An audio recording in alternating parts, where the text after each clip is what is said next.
I'll go ahead and show you how to weave this end. Now, proper way to weave in your ends, let me get it, is actually, let me get this to zoom in. Okay. Actually, your ideal thing to do is to follow. Let me move this over a bit, because if it's right here on the toe, you're going to feel it a little more than you would if it's just through here. Okay, so ideally what you want to do is follow your stitches. So we're coming up through this one, and you see the stitch below it is going down through that next one.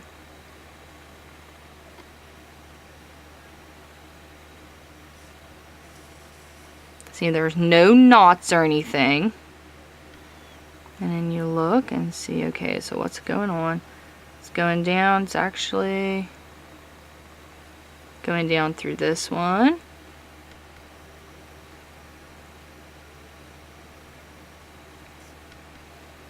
Oh, sorry if I'm not keeping that right in the camera. But you just follow the stitches and run them through.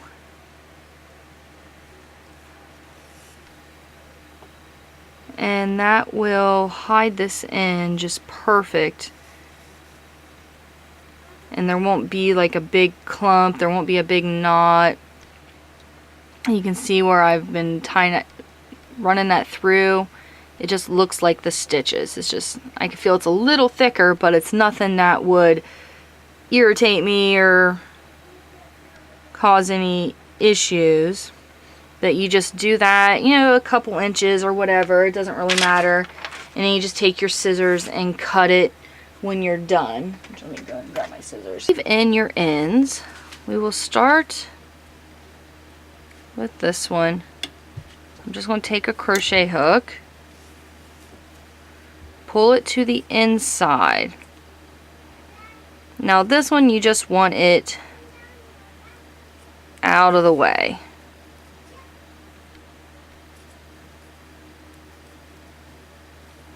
I've already showed you with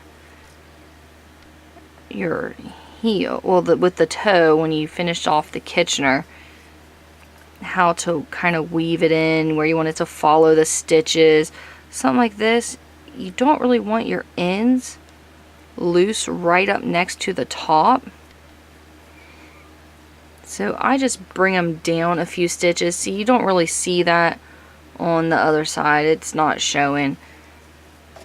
I just bring that down and cut it. I'm going to leave a little bit, don't need that much of a tail, just a little bit of a tail. That way it can kind of work its way in. Now at this point you can flip the sock inside out and kind of look at it, because if you had places where you had to add yarn, which I wove that through, well, it went through 4 stitches together. So it's locked in, it's not going anywhere.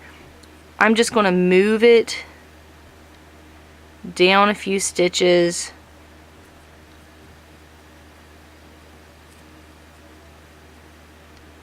Just kind of weave it in a little bit. And there, that side's out of the way. And this side I'll do as well. And then you can just take and cut those. Do the same with the other one. Now the only spot on here that you have to do anything about is this side of the heel. Because this heel was a separate piece of yarn brought in. So honestly, if all you have to do is just tighten that up. I typically don't do knots, but this is a very simple spot where that's what you can do. You want to tighten it pretty good. Just do like a single little knot and then look to see if it filled that in, and it did. And at this point I don't want a big knot there, so I'm actually going to take and just weave that through and go this way and go this way. Just follow the strands with the color they match with, and then cut the ends off. Well, that goes through a few. See that? I can just cut off. And then you are completely done.